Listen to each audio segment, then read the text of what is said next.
अस्सलाम वालेकुम दोस्तों, एक बार फिर पाकिस्तान की सियासी सूरत हाल के हवाले से एक और शो आपकी खिदमत में हाजिर। पाकिस्तान भर में बड़ी शदीद एंटिसिपेशन थी इस्लामाबाद हाई कोर्ट के फ़ैसले के हवाले से। तोशाखाना का केस था और हर तरफ ख़ास तौर पे पीटीआई के हलकों में बड़ी खुशी का इजहार किया जा रहा था कि आज कप्तान को कैदी नंबर 804 को रिहाई मिल जाएगी, क्योंकि इस्लामाबाद हाई कोर्ट ने जब फ़ैसला आया 12:30-1 बजे के दरमियान तो अदालत ने वो सज़ा मुअत्तल कर दी जो कि सेशन जज हुमायूं दिलावर ख़ान ने दी थी। और बुनियादी तौर पे एक टेक्निकल नुक्ता था कि जो इलेक्शन कमीशन के कवानीन के तहत अगर आपके गोशवारों के ऊपर किसी को एतराज़ हो तो वो 120 दिन के अंदर एतराज़ हो सकता है।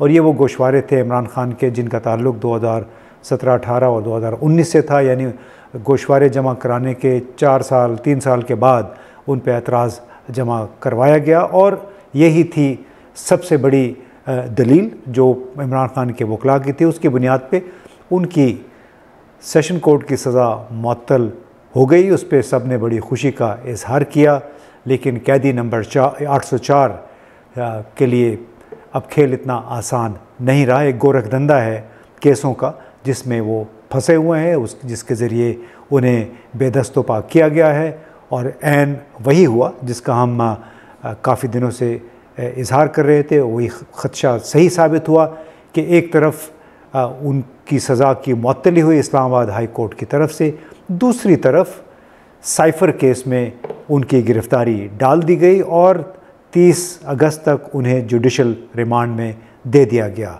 साइफ़र केस में इमरान ख़ान की गिरफ़्तारी हो गई जैसे हमने बताया, लेकिन वो केस क्या था उसके हवाले से इमरान ख़ान साहब ने ख़ुद ही कुछ अर्सा पहले जो कहा था वो आप भी सुन लीजिए, शायद सबकी याद ताज़ा हो जाएगी कि असल इशू क्या है। जिस आज़म खान को मैं जानता हूँ वो ईमानदार आदमी है, काबिल आदमी है, और जिस तरह की बातें मैंने पढ़ी हैं साइफर में वो कह नहीं सकता। जब तक मैं आज़म खान के मुंह से नहीं सुनूंगा मैं मानूंगा नहीं, क्योंकि उसमें ये कई बातें हकीकत के साथ नहीं है, या तो ज़बरदस्ती से उसे करवाया गया है। साइफर में 2 मेन चीज़ें हैं, बाकी तो और भी छोटी मोटी चीज़ें हैं। सबसे बड़ी चीज़ लिखी होती है कि जी इमरान खान को आपने अदम एतमाद की वोट में पाकिस्तान के प्राइम मिनिस्टरशिप से हटाना है। और एक और चीज़ लिखी होती है कि इमरान खान ने अकेला फैसला किया कि रूस जाने का। आपको पता है रूस और तब तक जंग शुरू हो चुकी थी रूस की यूक्रेन में, तो इमरान ने अकेले ने फैसला किया। जबकि असद मजीद हमारे एम्बेसडर कह रहे हैं कि नहीं, इमरान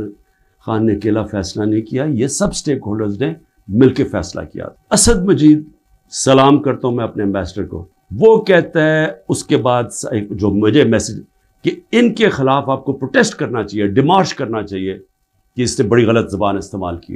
गैरतमंद डिप्लोमेट हमारा, लेकिन वो गैरत यहाँ नहीं जागती जब वो यहाँ पहुँचता है। जब मैं ये देखता हूँ कि ये कह रहा है एक एम्बेसडर को कि अपने प्राइम मिनिस्टर को आपने हटाना है, तो फिर मैं देखता हूँ कि ये मेरे लिए तो नहीं है। एम्बेसडर तो मुझे जवाब दे है, तो मुझे कौन हटा सकता है? पाकिस्तान में मुझे कौन हटा सकता था? एक ही आदमी, जनरल बाजवा। साइफर तो जनरल बाजवा के लिए है, उसने भेजा है। यानी लगता यह है कि आइंदा कई हफ्ते, महीने, साल वो इस तरह एक जुडिशल रिमांड से दूसरी जुडिशल रिमांड की तरफ चलते चले जाएंगे। और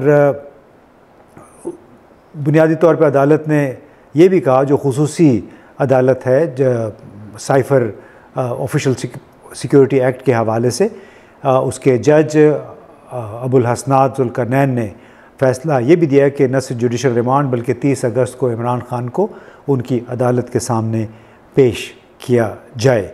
यानी वो एंटी क्लाइमेक्स हो गया। अब इस पे मज़े की बात या अफसोस की बात कह लें कि साबिक़ वज़ीर-ए-आज़म शहबाज शरीफ ने फ़ौरन बयान दिया, विदिन मिनट्स, चंद मिनट गुजरे थे फ़ैसले को, उनका ये बयान आ गया कि जो चीफ़ जस्टिस सुप्रीम कोर्ट ने जब कहा था कि इमरान ख़ान को देखते ही कि गुड टू सी यू और लाडले की सज़ा मुअत्तल हुई है। बुनियादी तौर पे उन्होंने याद किया कि गुड टू सी यू, बड़े तंज़न अंदाज में शहबाज शरीफ ने यह कहा कि जो चीफ़ जस्टिस उमर अता बंदयाल ने कहा कि अब लाडले की सज़ा मुअत्तल हुई है, ख़त्म नहीं हुई।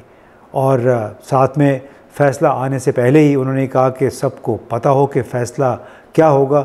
तो ये निज़ाम विशिंग यू गुड लक का पैगाम इस्लामाबाद हाई कोर्ट तक पहुंच गया। उनका ये भी कहना है कि जब आला तरीन जो अदालत है वो अगर मातहत अदलिया को हुक्म सादिर कर दे तो फिर ज़ाहिर है मातहत अदलिया हुक्म अदूली कैसे कर सकती है। और हिस्ब मामूल शहबाज शरीफ ने वही अपनी छोटी हल्की बातें दोहराई जो हम गुज़िश्ता 15 महीने सुनते रहे 9 अगस्त तक जब उनकी हुकूमत ख़त्म हुई। इसके बाद एक और साहब एकदम उछले, फिरदौस आशिक अमान साहिबा ने भी अपने मखसूस अंदाज में बातें की और लानतान की PTI पे, अमलन साबिक अपने साबिक वज़ीर आज़म पे। और फिर बिलाल कियानी साहब हैं मुस्लिम लीग के असिस्टेंट सेक्रेटरी जनरल, तो उन्होंने कहा कि जी तवानाई के शोबे की तबाही का ज़िम्मेदार चेयरमैन PTI और इसे मुसल्लत करने वाले हैं। भाई मुसल्लत करने वाले कौन हैं? ज़ाहिर है फ़ौज है। अब मतलब अदरवाइज़ उनका इशारा और किसकी तरफ होगा? यानी इमरान ख़ान को भी उन्हीं लोगों ने मुसल्लत किया इनके बकौल जिन्होंने PDM को इस कौम पे मुसल्लत किया था। वो PDM जिसने अपने 15 महीने के दौरे इक़्तिदार में उन कर्ज़ों से ज़्यादा कर्ज़े लिए जो कि 44 महीने में PTI ने लिए, जबकि इन साहब ने बिलाल कियानी ने तवानाई के शोबे का ज़िम्मेदार भी तमाम तर मलबा PTI पे डाल दिया और कहा कि साबिक वज़ीर आज़म नवाज़ शरीफ ने 2013 से 2017 के दौरान मुल्क से लोड शेडिंग के अंधेरे ख़त्म करने का वादा पूरा किया। आटा, चीनी, रोटी सस्ती की, महंगाई 47 साल की कम तरीन सतह पर ले आए। जनाब ये बातें तो ठीक है, कहने को तो आप बहुत कुछ कह सकते हैं, लेकिन ये इंतहाई एक अफसोस की बात है पाकिस्तान की सियासत में कि जिस माशरे में एक पाबंद सलासल सियासतदान के बारे में कई बड़े सियासतदान महज इस बात पर खुश हों और तानाबाजी करें और रियासती क़ुव्वतों के हाँ में हाँ मिलाएँ कि उनके मुश्तरका दुश्मन को जेल में दर्जनों केसों के ज़रिए रगड़ा लग रहा है और वो इस वक्त जेल में हैं, बेदस्तपा हैं। दरअसल ये तमाम बातें अलामत हैं उस मुनाफ़क़त की, उस झूठ की, इब्नुल वक्ती की, जिसका हम बार बार ज़िक्र करते भी रहे हैं, सुनते भी रहे हैं। और ख़ास तौर पे अगर एक मिसाल ले लें कि पाकिस्तान के कर्ज़ों के हवाले से और बिजली के बहरान के हवाले से, तो इसलिए मैं सोच रहा था कि जो मुख्तलिफ़ स्टेटमेंट्स आती रही हैं वही आपको दोबारा सुनवा दें। पहले हम सुनते हैं कि हमारे साबिक वफाकी वज़ीर ख्वाजा आसिफ और एक और साबिक वफाकी वज़ीर मिफ्ता इस्माइल, सेनेटर मिफ्ता इस्माइल साहब, जो कि आजकल बड़े इनकलाबी मईशतदान और दानिश्वर ख़ुद को साबित करने की कोशिश कर रहे हैं, वो PTI हुकूमत के दौरान बिजली के बहरान का और कर्ज़ों के बहरान का ज़िम्मेदार किसे ठहरा रहे थे।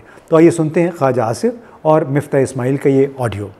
ये कि मियां मंशा साहब की एक कंपनी ने सिर्फ तेल की मद में 3.02 अरब रुपए से ज्यादा, ऑपरेशन और मेंटेनेंस की मद में 5 अरब रुपए, इंटरनल रेट ऑफ रिटर्न की गलत हिसाब से तकरीबन 50 करोड़ रुपए। ये तो नंबर जो अगर आप देखें, मैं एक कंपनी की बात कर रहा हूं, अगर आप देखें कितने पैसे बनाए। सर मसला ये, मुझे एक बात तो बताएं, क्या वजह है कि ये बिजली बनाने वाले और शुगर मिल ओनर रातों रात जहाज आ गए, अरबोंपति बन गए? क्या स्टेट ने कभी देखा नहीं? ये रिपोर्टें पहले क्यों नहीं बनी पाकिस्तान में कि क्या खराबी है? ये जो रिपोर्ट है जो है बनाने वाले रिपोर्ट जो है, मेरा ख्याल है उन्होंने खासी क्रेजी की है। ये इशू जो है ना हमारी हुकूमत में उठते रहे हैं, बार बार उठते रहे हैं, बार बार उठते रहे हैं। ये ऑलरेडी हम ये हमें कोर्ट्स में लेके गए हुए थे, यहां लोकली भी और मुल्क से बाहर भी, और जजमेंटें हमारे खिलाफ आई थी। बल्कि उसमें जो हमें जो जुर्माना या जो भी जो है वो भी उसकी डिटेल जो है मुझे इस वक्त याद नहीं है, लेकिन हमें नुकसान हुआ वो लिटिगेशन की वजह से। उसकी वजह, बेसिक वजह जो है वो एग्रीमेंट है जो किए गए इनसे। किसके? जरदारी साहब का 1994 मुझे नहीं, ये मैंने आपको बता दिया, सन बता दिए हैं। 1994 जरदारी साहब उस टाइम पानी बिजली के वजीर थे, आपको याद होगा। उसके बाद 2002 में जो हुई पॉलिसी, मुशर्रफ साहब की पॉलिसी थी। 2014-15 में मैं था, बिल्कुल। तो ये आप इसको 3 हिस्सों में डिवाइड कर लें कि सर, लेकिन ये क्या वजह हुई? नहीं, मैं ये बुनियादी सवाल क्या है, ये जिसको कैपेसिटी चार्ज कहते हैं, आप चलाएं या ना चलाएं आपको पैसे मिलते रहेंगे, वो भी डॉलर में मिलते रहेंगे। अब इसमें नुकसान ये है खाई साहब कि इस सर्दियों में अब हमारी कैपेसिटी आ गई है बढ़ के तकरीबन 33,000 मेगावाट। 33,000 मेगावाट बिजली सिस्टम में है, मजीद ऐड होनी है, जो पावर प्लांट चल रहे हैं जो कंप्लीट हो जाएंगे तो आ जाएगी। सर्दियों में पीक टाइम पे जो हमारा रिक्वायरमेंट थी तकरीबन 6 से 7,000 मेगावाट हमारी रिक्वायरमेंट, यानी हम बिजली की कीमत पे कर रहे हैं 33,000 की। क्या इस वक्त 4.5 रुपए बिजली और बढ़ानी चाहिए? हम समझते हैं बिजली के रेट तो कम होने चाहिए। हम नून को आने दें, हम रेट कम करेंगे, हम कंजम्पशन बढ़ाएंगे, हम इंशाल्लाह 35,000 मेगावाट आवर्स लेके जाएंगे। आप देखिएगा सीजनल इफेक्ट कम करेंगे और हम आपको सर्कुलर डेट भी खत्म करके दिखाएंगे और रेट कम करके दिखाएंगे। हम आएंगे तो बिजली सस्ती करेंगे, इन्फ्लेशन कम करेंगे। मैं आपको सच बता रहा हूं, ये आप देखिएगा इंशाअल्लाह ताला। हम आएंगे तो बिजली भी सस्ती करेंगे, हम बिजली के ऊपर इंडस्ट्री को लेकर आएंगे, हम साइकिल कम करेंगे। आपको मेरा जवाब एक्सेप्ट करना पड़ेगा ना कि मैं बिजली कम करूंगा। 12 रुपए की आपकी एवरेज प्राइस हो जानी चाहिए। अभी जो 20-22 रुपए की एवरेज प्राइस है ना, वो 12 रुपए की हो जाएगी, ठीक है। उसके बाद अगर आपने सब्सिडी देनी है तो आप किसी को 14 की दे दें तो किसी को आप 10 की दे सकेंगे। अगर किसी को आपकी 2 की देनी है तो किसी को आप 15 तक दे दें, उसके ऊपर ना जाए। कमर्शियल 15-16 तक दे दें, उसके ऊपर बिल्कुल ना जाए। फिर आपने अगर सब्सिडी देनी है तो अपने बजट से सब्सिडी दें। आजकल आपको जो बिल आ रहे हैं वो 37 रुपए के बिल आ रहे हैं, सस्ती कर दें, 12 रुपए की दे दें। आपका फ्यूल कॉस्ट है ना, वो 9 रुपए पर किलोवाट आवर है फ्यूल कॉस्ट, राइट। आपका 30% लाइन लॉसेज है, तो दैट्स 11 रुपीज एंड 70 पैसा। मैं तो 12 रुपए की बेच रहा हूँ। 12 रुपए की आपकी एवरेज प्राइस हो जानी चाहिए। अभी जो 20-22 रुपए की एवरेज प्राइस है ना, वो 12 रुपए की हो जाएगी, ठीक है। तो जनाब, ये तो आपने इन दोनों साहिबान की बातचीत सुन ली। तमाम तर मलबा जो जा रहा है वो PMLN की हुकूमत की तरफ और उससे पहले पीपल्स पार्टी की हुकूमत पे। और एक साबिक सेक्रेटरी हैं water and power, Younus Dhaga, उन्होंने 2020 में डॉन अखबार में एक मजमून लिखा और उसमें उन्होंने ये इंकशाफ किया कि जो प्लांट फर्नेस ऑयल पे चल रहे थे, जिन्हें उस वक्त चलते हुए 20-20 साल हो गए थे, उनके कैपेसिटी चार्जेस, वो एक लाजमी पैसे देने होते हैं हुकूमत ने, उनके कैपेसिटी चार्जेस 2020 में भी वही थे जो उनके पहले 10 साल के दौरान थे। यानी जो फ्रॉड हुआ है पाकिस्तान के साथ, उस फ्रॉड की एक मिसाल है। और चूँकि 2020 में उन्होंने एक आर्टिकल लिखा तो मैंने कहा अच्छा है आपको उसी हवाले से कर दूँ, क्योंकि मुख्तलिफ़ वजारतों के सेक्रेटरी रहे हैं। तो यूनुस डागा साहब ने कहा कि जो फर्नेस ऑयल पे चलने वाले 15 से 20 साल पुराने प्लांट्स थे, 2019-20 के लिए उनका तखमीना लगाया गया 79 अरब रुपए, यानी 79 बिलियन रुपीज़। अब जनाब उसमें कैपेसिटी चार्जेस क्या थे?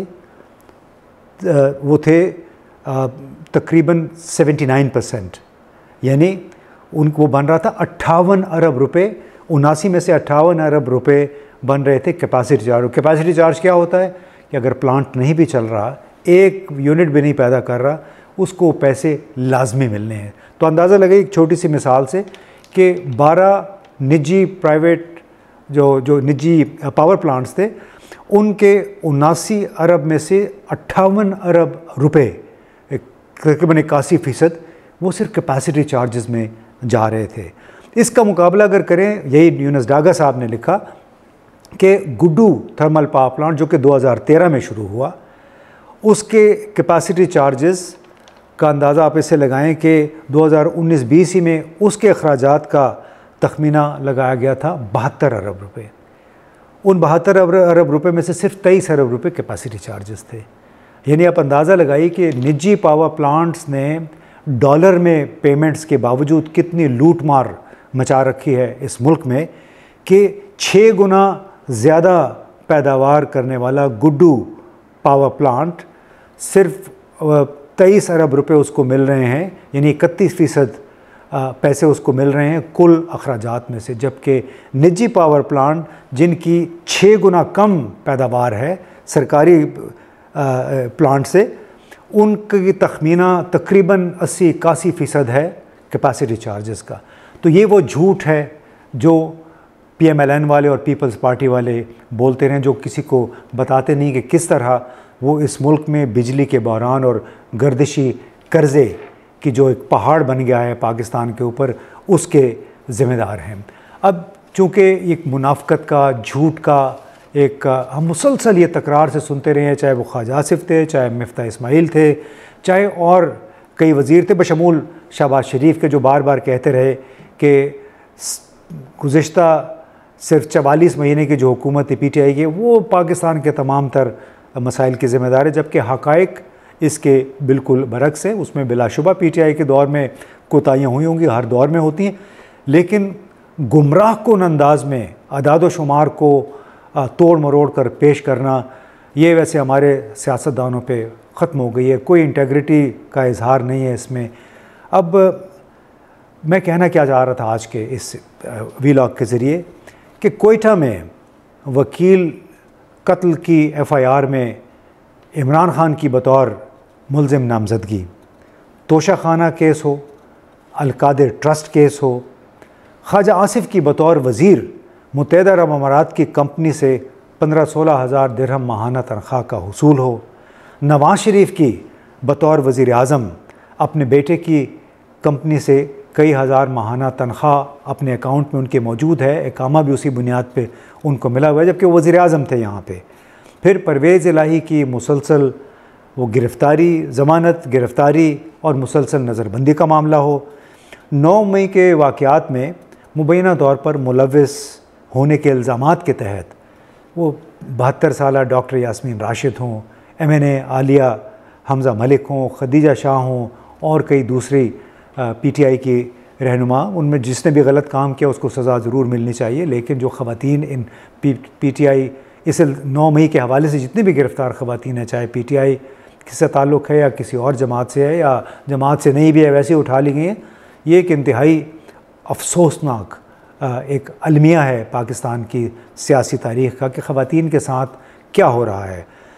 22 ख़वातीन हैं, तालीम याफ्ता हैं, इंजीनियर्स हैं, डॉक्टर्स हैं, प्रोफेशनल्स हैं, कुछ कोई 59-60 के करीब रिहा भी हो गई थी ज़मानत पे, मगर कम से कम 22 अभी भी पाबंद सलासल हैं और बज़ाहिर वो तमाम पाकिस्तान की ख़तरनाक तरीन दहशतगर्द ख़वातीन हैं। तो अब अपने केसों के फ़ैसलों की मुंतज़िर हैं और शहबाज शरीफ साहब के ख़िलाफ़ जो 16 अरब की मनी लॉन्ड्रिंग का किस्सा हो या फिर 1984 में जो IPPs की इख्तियार की गई पॉलिसी थी, जिसमें अदायगी, मुनाफे की अदायगी और तमाम अदायगियाँ डॉलर में रखी गई थी, ये वो तमाम मामलात हैं जो पाकिस्तान के इंतज़ामी और अखलाकी इन्हतात की अक्कासी करते हैं।